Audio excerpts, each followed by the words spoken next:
La palabra estrés viene del término distrés, que significa pena o aflicción.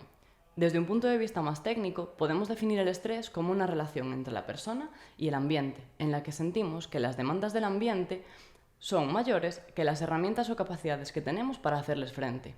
Por lo tanto, si este nivel de estrés es alto, supone una tensión tanto física como emocional y mental, que puede provocar consecuencias negativas para la salud. Desde el punto de vista más médico, el estrés no es solamente algo psicológico, sino que en esta relación engloba también una serie de reacciones químicas y hormonales, como puede ser la segregación de cortisol. Concretamente, el cortisol está implicado en muchas patologías como las enfermedades de corazón. Desde un punto de vista psicológico, algo que no se menciona muchas veces es que existe un estrés bueno y un estrés malo, llamados distrés y eustrés. Por este motivo, el estrés es una reacción natural y necesaria en muchas ocasiones. La diferencia entre el estrés bueno y el estrés malo es un punto muy interesante que trataremos en otro vídeo. Para entender mejor el fenómeno del estrés, es interesante que pongamos una serie de ejemplos. Cuando sentimos estrés podemos llegar a sentir también diarrea o estreñimiento, podemos tener problemas de memoria, podemos tener dolores o incluso jaquecas frecuentes, podemos sentirnos como cansados, fatigados o llegar a tener problemas para dormir. Nuevamente, desde el punto de vista de la psicología, clasificamos los síntomas de estrés en 4 tipos. Los síntomas cognitivos, la palabra cognitivo siempre hace referencia a todo lo que tiene que ver con los pensamientos, con las creencias. Un síntoma cognitivo del estrés, por ejemplo, sería tener pensamientos negativos hacia la tarea que tenemos que realizar, o incluso dificultades para concentrarnos o problemas de memoria. Otro bloque de síntomas serían los síntomas emocionales, que son todas las sensaciones o emociones más o menos negativas que nos genera este estrés, como puede ser el nerviosismo, la ansiedad o incluso la tristeza. También tenemos un bloque de síntomas físicos, entre los que estarían la que ya mencionamos, jaqueca, los dolores de estómago o las molestias incluso a nivel muscular, las contracturas. Y un último y cuarto bloque de síntomas, que serían los conductuales, entre los que destaca la evitación, que es el no enfrentarse al estímulo que nos está suponiendo un estrés, como por ejemplo no acudir a una entrega de un trabajo, o por ejemplo la procrastinación, el dejar para más adelante las tareas que tendríamos que hacer ahora. Os recomiendo el libro ¿Por qué las cebras no tienen úlceras? En este libro se profundiza sobre los síntomas de estrés y sobre cómo están implicados en muchas de las patologías que sufrimos en una sociedad tan estresada como la nuestra. A veces nos sentimos nerviosos y resulta complicado saber si lo que nos está ocurriendo es estrés o ansiedad. Para establecer esta diferencia, vamos a pensarlo a través de un ejemplo más práctico. Imagínate que tienes una entrega el viernes. La montaña de trabajo que tienes por delante esta semana te está engullendo. Comienzas a sentirte irritable, incluso duermes mal, no tienes demasiado apetito y de vez en cuando te duele la cabeza. Pero una vez pasa esta entrega, recuperas lo que sería más o menos la normalidad. Ya no hay esos dolores de cabeza, no tienes problemas para dormir y dejas de estar tan irritable. Cuando el estrés no es crónico, una vez pasa el acontecimiento que nos está estresando, los síntomas tienden a remitir. Sería distinto si hablamos de un estrés más crónico mantenido en el tiempo, como es el caso del estrés laboral también conocido como burnout. Os recomiendo echarle un vistazo a nuestro próximo vídeo sobre el síndrome del trabajador quemado para aprender un poquito más sobre el burnout. Siguiendo con el mismo ejemplo, en el que antes poníamos un ejemplo clásico de lo que sería el estrés, imaginaos ahora que tenéis esa misma entrega, una entrega el viernes que os está haciendo sentir muy nerviosos, que incluso empezáis a pensar que sois incompetentes, que no sois capaces de llevarla a término. Empiezan a revolotear en vuestras cabezas ideas de siempre igual, siempre me pasa lo mismo, si es que en el fondo quizás no valga para este trabajo. Seguramente a los demás les dé tiempo, pero yo no soy capaz de hacerlo, es que no me da la vida. Os sentís mal, estáis nerviosos, tenéis una serie de pensamientos negativos constantes y eso empieza a hacer que durmáis peor, que estéis también irritables.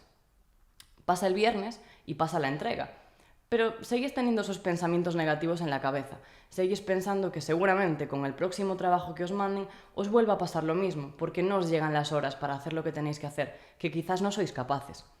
Esto sería la definición de la ansiedad. Aunque se marche el estímulo estresante y aunque ya no exista ese acontecimiento que nos generaba estrés, sí que se quedan las ideas y los pensamientos negativos hacia nosotros mismos, haciéndonos bastante daño. Por eso suele decirse que el estrés se asocia a algo externo y temporal, mientras que la ansiedad se asocia más bien a algo interno y que tiende a permanecer aunque no existan estresores. ¿Cómo intervenimos desde la psicología en un caso de estrés? Como os hemos comentado en el vídeo sobre burnout, lo más sencillo cuando hablamos de intervención en estrés sería intentar eliminar o mitigar ese factor estresante. Obviamente, hay estresores que no podemos eliminar, como por ejemplo tener lista esta entrega o este proyecto que necesitamos para el viernes, pero sí podemos aprender cómo enfrentarnos a ellos. Esto es lo que en psicología llamamos estrategias de coping y tiene mucho que ver con cómo nos enfrentamos a nuestros problemas, cómo lidiamos con ellos y cómo gestionamos nuestras emociones con respecto a dichas situaciones. Un tema muy interesante del que hablaremos en otro vídeo. Volviendo al estrés, lo más importante es llevar a cabo intervenciones que rebajen los niveles de activación. Para ello, tenemos muchas técnicas de relajación científicamente avaladas que han demostrado su eficacia, como son el mindfulness, la respiración diafragmática o la relajación progresiva de Jacobson. Estas técnicas lo que consiguen es que te conectes con el momento presente, centrando toda tu atención en la respiración y haciéndola un aliado. De todas formas, un buen psicólogo siempre escucha más de lo que habla, y en muchos casos la respiración por sí sola o las técnicas de relajación no son la mejor opción para combatir el problema. Hay personas que se relajan haciendo boxeo, otras haciendo deporte o dibujando con carboncillo. Incluso hay personas que si cierran los ojos para relajarse y respirar, pueden llegar a marearse y generarle más tensión de la que ya tenían.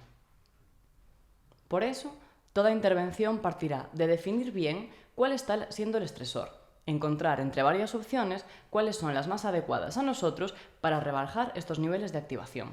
Algunas de las intervenciones, además de las técnicas de relajación, pueden ser las siguientes. Por ejemplo, la terapia cognitiva, a través de la cual podemos analizar nuestros pensamientos y creencias para intentar sustituirlos por otros más adaptativos.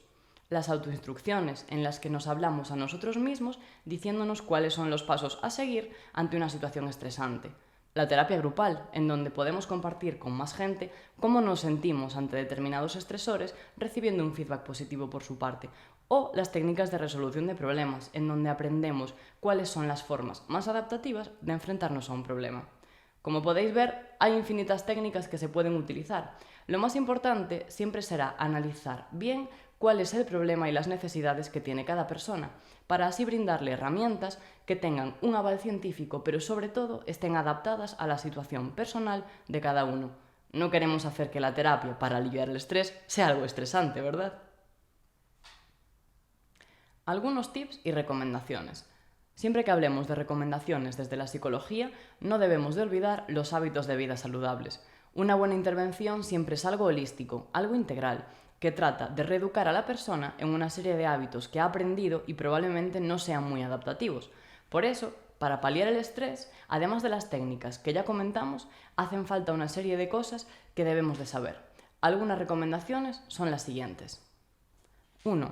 Limita el consumo de café. No excedas las 2 tazas diarias, que es el máximo recomendado. Respeta las pausas para hacer comidas diarias en un contexto que no sea el de trabajo. Practica un mínimo de deporte a la semana.